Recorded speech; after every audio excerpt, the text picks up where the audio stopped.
안녕하세요. 오늘은 우리가 컴퓨터 일반에 대해서 배운 내용을 처음부터 끝까지 요점만 정리해서 총정리하는 시간을 가져보도록 하겠습니다.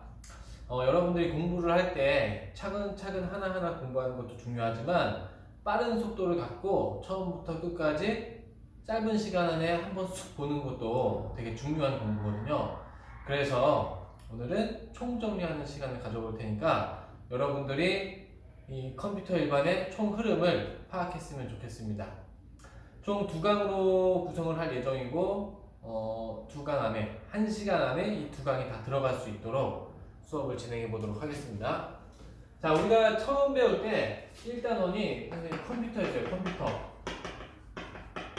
그럼 이때 뭘 했냐? 우리들이 컴퓨터를 보면 컴퓨터에 우리들이 하고 싶은 일들을 시키죠. 뭘로 시키냐면 바로 입력 장치를 통해서 우리들이 컴퓨터한테 하고 싶은 명령을 시켜요. 마우스나 키보드를 이용해서. 그 입력 장치를 통해서 들어간 명령을 컴퓨터는 처리를 하는데 그 처리해주는 중심적인 역할을 하는 게 바로 CU가 아니고 CPU였죠. CPU. 중앙 처리 장치였고, 이 중앙 처리 장치가 컴퓨터의 두뇌 역할을 하면서 우리가 시킨 일들을 해요. 그런데 이걸 할 때 혼자 하는 게 아니고 이 주기억 장치라는 곳에서 작업하는 공간을 놓고, 흡사 우리들이 공부할 때 책상이나 작업 공간이 있는 것처럼 이 주기억 장치의 작업 공간으로 활용하면서 CPU가 일들을 처리한다고 했습니다. 그래서 주기억 장치는 크게 램하고 롬으로 나눴죠. 그리고 또 램을 또 두 개로 나눴어요. 바로 SRAM하고 DRAM이죠. SRAM, DRAM. 그래서 이 SRAM이 캐시라는 용도로 사용되고, 이 DRAM은 말 그대로 CPU의 작업 공간이다. 이렇게 정리를 했었습니다. 그리고 또 롬이라는 곳으로 나눴죠. 그래서 이 램이라는 곳은 휘발성 장치였고, 휘발성이라는 거는 전원이 꺼지면 지워진다는 거였죠. 그리고 얘는 이제 다양한 다른 정보들이 저장되는데 바이오스라든지 하드웨어에 대한 정보들, 그런 것들이 저장됩니다. 펌웨어 같은 거. 그리고 얘는 비휘발성의 특징을 가졌죠. 비휘발성. 아무튼 이렇게 처리를 하고, 그래서 이제 출력 장치를 통해서 결과를 출력하는 이런 컴퓨터에는 구조를 갖고 있다. 이렇게 얘기했었고, 그 다음에 했던 게 이제 우리가 주기억 장치에 컴퓨터가 작업할 것들을 여기다 놓고 작업을 막 해요. 우리가 워드를 실행하면 워드 프로그램이 이곳에 올라오는 거죠. D램에. 여기다 놓고 작업을 해요. 그리고 작업을 막 하고 전원이 꺼지면 다 지워지기 때문에 전원이 꺼져도 계속해서 작업한 내용을 보관할 수 있는 곳이 필요했는데, 바로 그것이 보조기억 장치였죠. 대표적인 얘가 바로 하드디스크였어요. 하드디스크. 하드디스크는 우리가 흔히 얘기하는 C 드라이브, D 드라이브 이런 거에 대한 얘기였고, 이 하드디스크는 특징이 값도 싸고 용량도 크고 했지만 뭐가 안 좋았냐? 속도가 좀 느린 편이었죠. 그래서 이거를 좀 개선하기 위해서 나왔던 게 속도가 빨라진 SSD였어요. 그래서 이런 보조기억 장치의 대표적인 예가 바로 이 녀석이었고, 이거 외에도 보조기억 장치에는 다양한 것들이 있었는데 바로 CD 또는 DVD 그리고 블루레이, 이런 CD처럼 생긴, 이렇게 생긴 도너츠 모양처럼 생긴 이런 거에 저장하는 것들도 있었고, 그 다음에 좀 중요했던 게 플래시 메모리라고 하는 게 있었죠. 플래시 메모리. 이게 뭐냐면 우리들이 흔히 갖고 다니는 USB 아니면은 SD 카드, 마이크로 SD 카드 이런 것들인데, 이거는 특징이 작고 간편해요. 그래서 디카나 이런 데에도 들어가고 휴대폰에도 메모리 칩을 낄 수 있는 것들이 있죠. 그래서 얘는 특징이 비휘발성. 그래서 USB에 담아놓으면 이걸 빼도 USB 안에 있는 내용이 사라지지 않죠. 그래서 이런 것들을 플래시 메모리라고 했습니다. 그리고 얘는 참고로 블록 단위로 저장을 해요. 블록 단위. 그러니까 데이터를 이 컴퓨터 내부적으로 우리가 저장을 하면 블록이라는 단위로 저장하고, 하드디스크는 트랙이라는 단위로 저장을 했었어요. 여러분들이 그거는 좀 기억해 줬으면 좋겠고. 자, 그래서 이렇게 됐었고, 그 다음에 했던 게 이제 기억장치의 속도에 대해서 했어요. 기억장치가 어떤 것들이 제일 빠른가. 그래서 제일 빠른 애가 바로 레지스터였죠. 그 다음에 캐시 메모리였고, 여기 나오는 캐시 메모리. 그 다음에 주기억장치. 여기서 말하는 주기억장치는 이 D램 정도를 얘기하는 거예요. 그 다음에 보조기억장치. 이 순으로 얘가 제일 빠르고 얘는 제일 느리고, 그 다음에 얘가 제일 빠른 만큼 좋은 거니까 비싸고 얘는 올수록 싸고, 이런 특징들이 있었습니다. 용량은 얘가 적은 편이고 이쪽으로 올수록 싸니까 많이 살 수 있죠. 많아지고. 그리고 이 캐시라는 애가 했던 역할은 이 빠른 레지스터와 주기억장치가 느린데 이 사이에서 이 두 개의 속도 차이를 완화시켜주는 역할을 한다고 했습니다. 자, 그 다음에 기억장치의 단위에 대해서 배웠죠. 제일 작은 게 비트였죠. 이게 4개 모이면 니블, 이게 8개 모이면 바이트. 이 바이트가 이제 여기서부터 1024개가 모이면 얘가 1024개가 모이면 킬로바이트, 또 킬로바이트가 1024개 모이면 메가바이트, 또 메가바이트가 1024개 모이면 기가바이트, 기가바이트가 1024개 모이면 테라바이트, 뭐 이렇게 가는 거예요. 그 다음에 펜타바이트인데 뭐 여기서부터는 뭐 시험에 잘 나오지 않습니다. 이 정도까지만 잘 알아두면 돼요. 여기서부터는 1024개씩 모일 때마다 한 단위가 올라간다. 이렇게 생각을 해주면 돼요. 그리고 이 바이트가 8비트죠. 그러니까 이게 8개 모였을 때 1바이트가 되는 거니까. 근데 이 바이트라는 단위를 배울 때 우리가 워드라는 단위를 추가적으로 배웠어요. 워드. 이 워드라는 거는 CPU가 처리하는 명령의 크기예요. CPU가 처리하는 명령의 크기. 그러니까 우리가 누군가한테 CPU라고 하는 애한테 일을 줄 때 요따만한 크기에다가 명령어를 적어서 야 노래 틀어, 야 인터넷 켜, 이렇게 보낸다고 생각하면 돼요. 컴퓨터한테. 그래서 이 명령어를 적는 명령어의 크기 단위인데, 이 워드라는 크기는 컴퓨터에 따라 다를 수 있지만 보통 32비트짜리 명령을 처리하는 게 있고, 그래서 이게 윈도우 32비트 컴퓨터라고 얘기하죠. 그 다음에 64비트 지금 여기가 약간 두 개가 혼재하고 있는데 요즘 현 시대에서는 이걸로 가고 있는 추세인 거죠. 그래서 이렇게 정리를 했었고, 이 다음에 처리 속도에 대해서 했는데 그거는 그렇게 중요하지 않아서 생략하고 넘어갈게요. 그 다음에 이제 컴퓨터의 마지막 부분으로 컴퓨터를 우리가 분류를 했어요. 분류. 어떻게 분류했냐면 어떤 데이터를 처리하냐에 따라서 디지털 데이터냐 아날로그 데이터냐, 이 디지털과 아날로그라는 걸 먼저 구분해야 되는데, 이건 선생님이 예를 들어서 얘기하면은 시계를 생각해 보는 게 제일 좋다 그랬어요.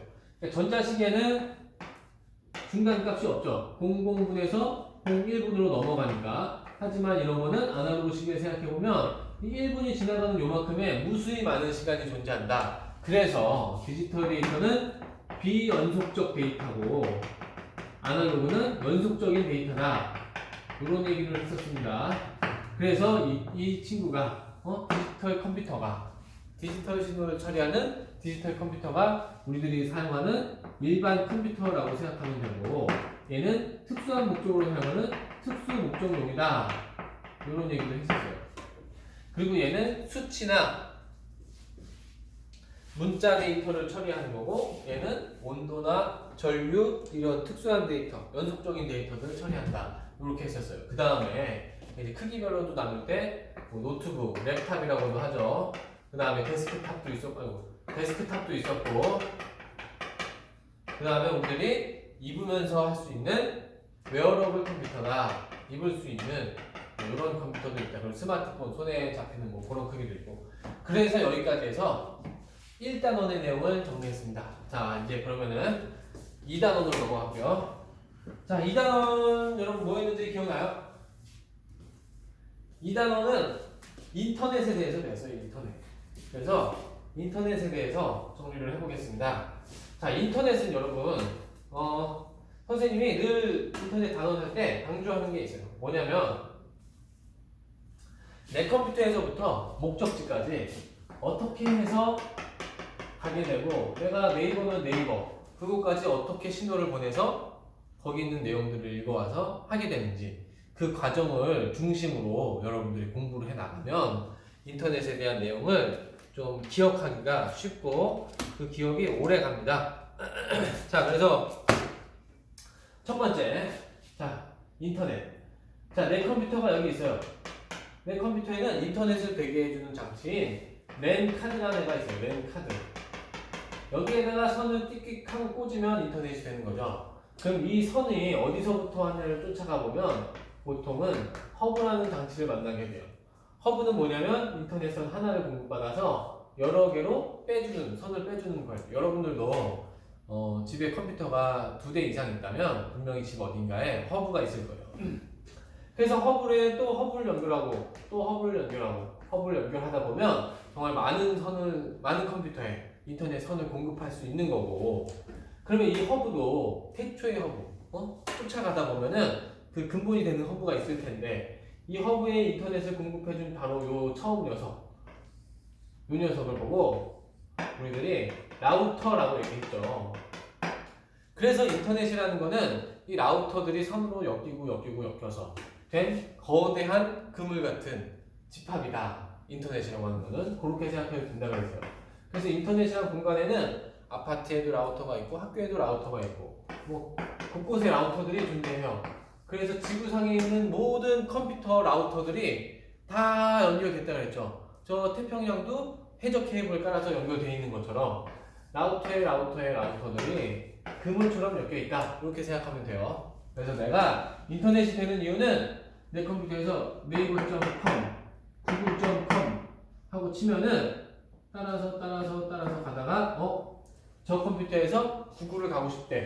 그러면은 이 길로 가 하고 길을 안내해주는 역할을 하는 거죠. 라우터가. 여기 구글이 붙어있는 라우터가 여기 있어요. 그러면 여기까지 도착하면 구글에 이제 신호를 보내는 거죠. 야, 너한테 요청이 들어왔다.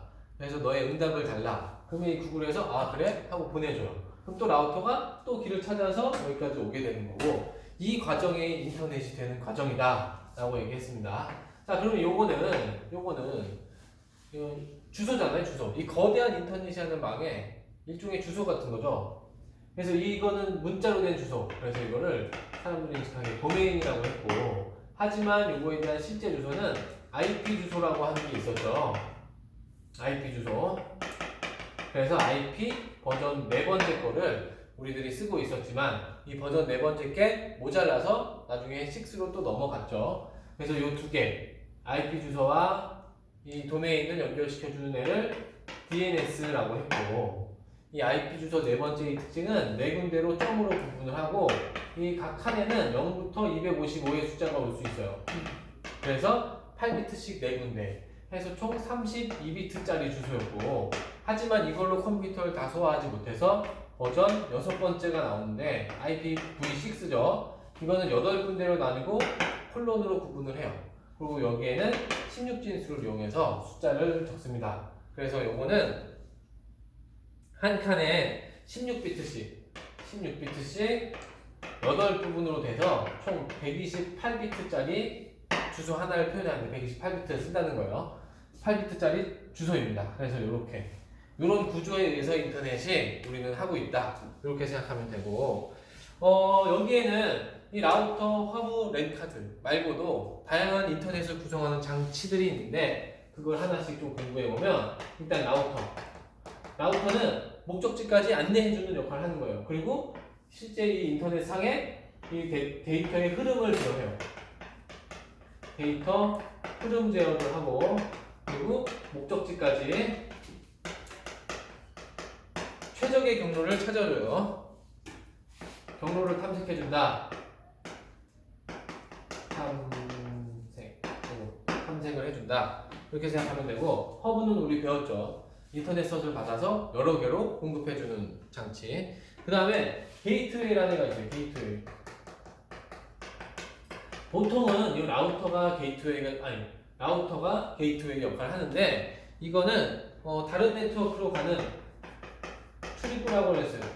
그러니까 우리가 드라마 도깨비를 보면 공유가 문을 나갔더니 거기가 캐나다가 되잖아요. 우리나라에서 가는, 여러분 도깨비 갔는지 모르겠는데 그 네트워크로 가는 문, 문 역할을 하는 게 게이트웨이고, 그 다음에 리피터라는 애가 있어요. 리피터. 우리가 무선 인터넷 같은 거 할 때 보면은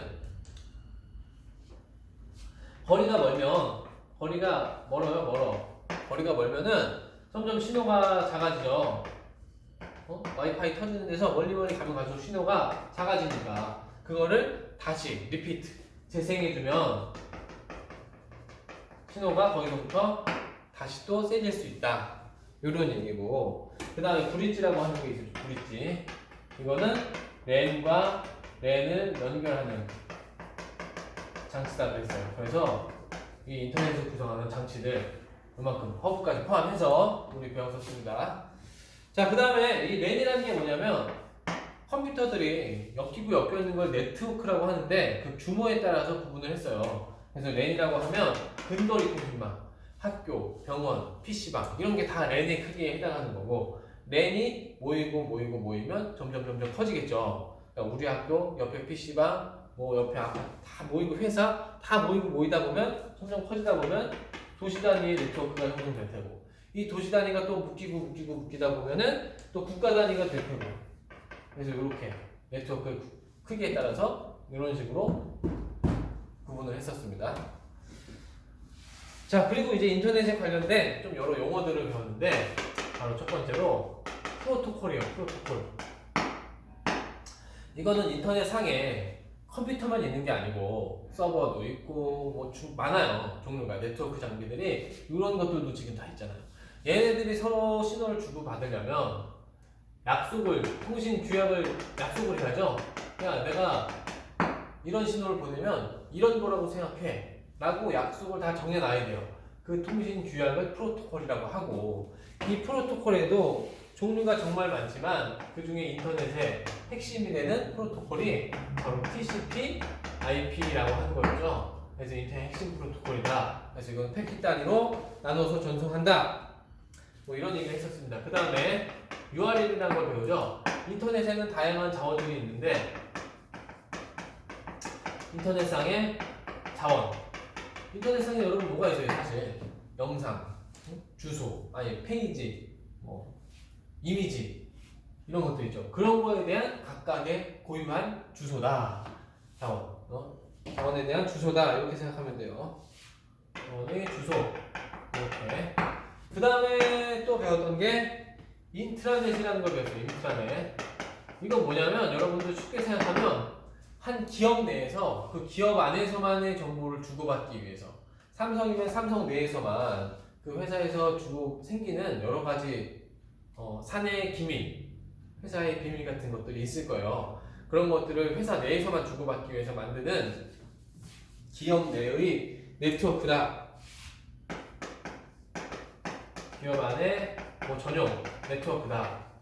그러면 여러분 상식적으로 기업 내에서 주고받았으면 밖에서 그게 빠지겠어요? 안 빠지겠어요? 안 빠지는 게 정상이죠. 자기네들끼리 정보를 주고받기 위해서 구성한 게 인트라넷이다. 이렇게 생각하면 되고, 그 다음에 또 하나 배웠던 게 바로 클라이언트 서버라는 구조예요. 이게 뭐냐면 인터넷상에는 서버라고 하는 게 있어요. 서비스를 제공해주는 애죠. 네이버, 구글, 유튜브 다 마찬가지죠. 여기에 사람들이 접속을 해서 서비스를 보통 이용하죠. 이 접속하는 사람들을 클라이언트라고 하는 거예요. 클라이언트, 고객, 클라이언트. 그래서 서버 한 대에 여러 개의 클라이언트가 붙어서 서비스를 이용한다. 그래서 클라이언트 서버 구조, 이런 얘기를 합니다. 자, 그래서 인터넷에서 이렇게 큰 인터넷망을 만들고 사람들이 하고 싶었던 게 있었는데, 그게 바로 인터넷을 통해 사람들이 하고 싶었던 이유가 뭘까? 왜 인터넷을 만들었을까? 무엇을 하려고? 그게 바로 그 다음 내용이죠. 그래서 인터넷을 이용해서 이 인류가 하고 싶었던 인터넷 서비스는 과연 무엇일까? 자, 첫 번째가 이제 월드 와이드 웹이에요. 월드 와이드 웹. 말 그대로 이거는 우리들이 흔히 사용하는 웹 서비스라고 하는 거예요. 웹 서비스라고 하는 건데, 이거는 뭐냐면 HTTP라고 하는 프로토콜을 이용해서, 이게 P가 사실 프로토콜의 약자예요. 그러니까 프로토콜 또 안 적어도 되는데 어쨌든 프로토콜을 사용해서 하이퍼텍스트 문서를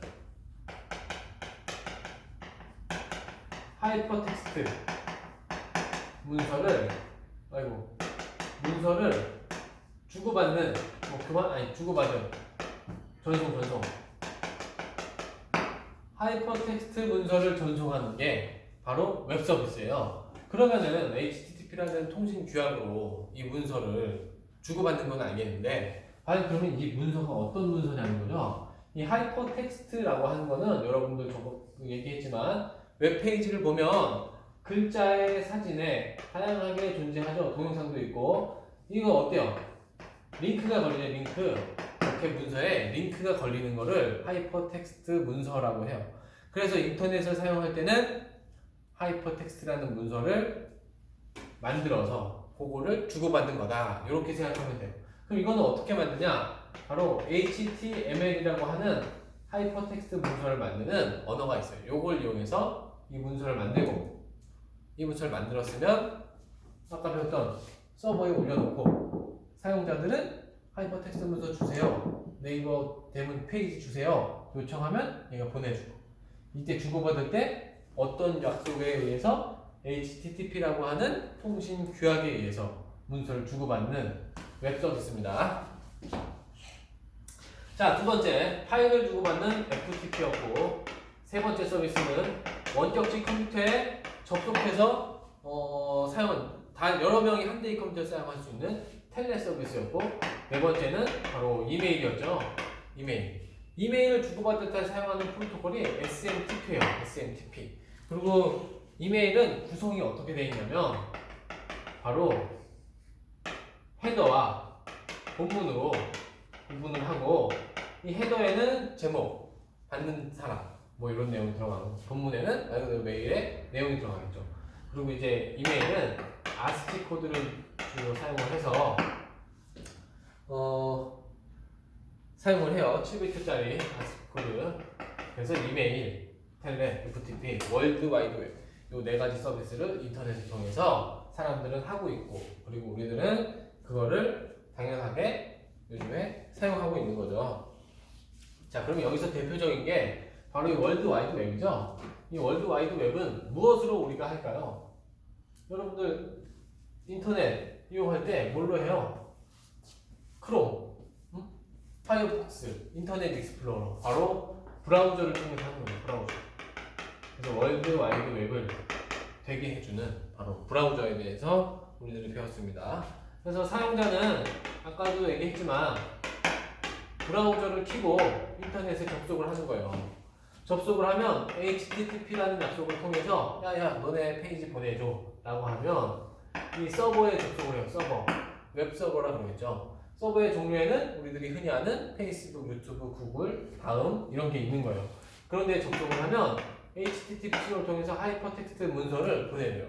그럼 우리는 그걸 보고 읽고 보고 또 클릭해서 또 다른 하이퍼텍스트 문서를 요구하고 또 보내고 받고 그때 우리가 바로 이 하이퍼텍스트 문서를 주고받는 프로그램으로 바로 이 웹 브라우저라는 거를 사용하는 거예요. 자, 여기에는 여러 가지 특징이 있는데 커맨드 시험에 나왔던 거 위주로 살펴보면 바로 시작 페이지를 설정할 수 있고, 여러분도 알고 있죠. 그 다음에 또 뭘 할 수 있냐면 플러그인을 설치할 수 있어요. 확장 기능이죠. 이 웹 브라우저에 확장 기능 원래는 없는데 이런 기능 추가된 거. 그 다음에 브라우저에서는 캐싱이라는 거예요. 캐싱. 이게 뭐냐면 내가 어떤 사이트에 처음 방문할 때 그 페이지에 해당하는 내용들을 내 컴퓨터에 다운받아서 저장해 놓는 거예요. 내 컴퓨터에. 그러면은 다시 접속할 때 어때요? 좀 더 내가 거기 와서 통째로 다 받아와도 되지 않아도 다 받아오지 않아도 되니까 일부만 필요한 것만 받아오면 되니까 빠른 로딩이 가능해진다. 그래서 캐싱, 요거를 여러분들이 좀 기억해 줘야겠고, 쿠키라는 게 있었죠. 인터넷에 접속하면 우리들이 접속 정보라는 거를 보통 사용하게 되는데 아이디나 비번 같은 거죠. 이런 거를 쿠키라는 파일에 저장해 놓고 아이디, 비번, 뭐 자동 완성, 자동 로그인 이런 때 사용하는 게 바로 이 쿠키라는 파일입니다. 자, 그 다음에 히스토리를 기록해요. 웹 브라우저들은 히스토리. 이게 뭐냐면 내가 방문했던 사이트들의 역사, 흔적, 그리고 마지막으로 미러 사이트라는 거에 대해서 배웠고, 이 미러 사이트는 어떤 사이트가 있으면 사람들이 많이 접속하면 너무 사람들과 몰리니까 이거를 거울처럼 하나 더 만들어서 사용자들이 분산해서 다운받을 수 있게 한 거, 이런 사이트들을 미러 사이트라고 한다라고 했습니다. 그래서 여기까지 해서 2단원이 끝났어요. 자, 이제 다음 단원은 3단원. 소프트웨어에 대해서 했어요. 소프트웨어. 자, 3단원. 자, 여러분, 복습을 할 때는 우리가 했던 거기 때문에 빨리 진행됩니다. 빨리. 자세하게 하고 있을 시간 없기 때문에 소프트웨어. 자, 이 소프트웨어는 뭐냐면 일단 우리가 분류를 했어요. 돈 내고 사고는 상용 소프트웨어, 공짜인 프리웨어, 그리고 쉐어웨어가 뭐였죠? 일정 기간만 공짜고 그 다음에는 돈을 주고 사야 되는 쉐어웨어가 있었고, 그 다음에는 공개 소프트웨어, 소스까지 다 공개해서 누구나가 자기가 다시 만들 수도 있는 거, 그리고 이제 데모 버전, 베타 테스트. 데모 버전 이거는 뭐 우리 그 마트 가서 시식 코너 같은 거 생각하면 돼요. 일부 기능을 사용해보고 너가 삼겹살을 사고 싶으면 다 사고, 아니면은 나 이거 별로 안 사도 되는 그런 데모 버전이고, 베타 버전은 출시 전에 테스트용으로 사람들한테 공개하는 거. 패치, 우리가 소프트웨어 만들고 나면 완전하게 돌아가는 게 아니죠. 오류가 있고 잘못된 부분이 있으니까 그런 거를 보완하기 위해서 다시 배포하는 게 패치였죠. 그 다음에 소프트웨어를 바로 뭘로 만드냐? 프로그래밍 언어라는 거를 이용해서 만드는데, 이 언어를 좀 배웠어요. 저급 언어가 있었고, 이거는 기계에 가까운 언어예요. 컴퓨터가 이해하기 쉬운. 그러니까 0과 1에 가까운 언어다라고 생각하면 되고, 이 중간 정도의 C 언어가 있고 고급 언어가 있었어요. 고급 언어. 이 C 언어라고 하는 거예요. C 언어.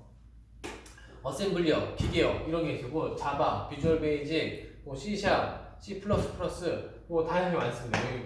이 언어들 종류가 너무 많아서 아무튼 이렇게 언어들이 기계에 가깝냐 사람의 언어에 가깝냐에 따라서 다양하게 존재하고, 이 언어를 이용해서 우리들이 프로그램을 만들어요. 게임도 만들고 엑셀도 만들고 뭐 이렇게 다 만드는 거예요. 모든 프로그램이 언어로 만들어요. 그럼 만드는 과정을 명령어를 문법에 맞게 쳐 나가는 거고, 그거를 우리들이 요즘에 흔히 말하는 코딩이라고 말하는 거예요. 그래서 이 코딩을 해놓으면 얘는 어쨌든 기계가 이해할 수 있는 언어는 아니죠, 아직. 그래서 이거를 기계가 이해할 수 있게 번역을 해줘야 되는데, 번역하는 방식이 두 가지가 있었어요. 하나는 컴파일러 방식이 있고, 또 하나는 인터프리터라고 하는 방식이 있어요. 번역하는 방식이. 인터프리터. 자, 이거는 내가 문법을 코딩한 내용을 명령을 다 적어 놓으면 한꺼번에 번역하는 거고, 이거는 한 줄을 적을 때마다 직독, 동시 통역. 그런 게 바로 인터프리터라고 생각하면 돼요. 자, 그 다음에 소프트웨어를 또 분류를 좀 했는데, 시스템 소프트웨어가 있었고 응용 소프트웨어가 있었어요. 이 시스템 소프트웨어에는 대표적인 예가 운영체제죠. 운영체제가 있고, 그 다음에 언어 번역 프로그램, 여기 명령어를 적게 하는 그 프로그램들이 있겠죠. 이런 언어 번역 프로그램이 있었고, 그 다음에 시스템에서 사용하는 유틸리티, 이런 것들이 있는 거예요. 이런데 이제 백신도 포함되고 이런 거예요. 그 다음에 시스템 소프트웨어, 그 다음에 응용 소프트웨어가 있었죠. 응용 소프트웨어도 두 가지로 구분하는데, 범용과 특수 목적용으로 구분을 해요. 범용은 우리들이 일반적으로 한글, 브라우저 이런 것처럼 정말 누구나가 많이 사용하는 걸 범용 소프트웨어라고 하고, 얘는 특수한 목적, 예를 들어서 어떤 가게의 고객관리 프로그램, 카센터에서 고객을 관리하는 프로그램, 그런 것들을 특수 목적용 소프트웨어. 그래서 3단원까지 우리가 복습을 해봤습니다. 이 다음 시간에는 4단원부터 마지막 단원까지 복습을 진행하도록 하겠습니다. 수고하셨습니다.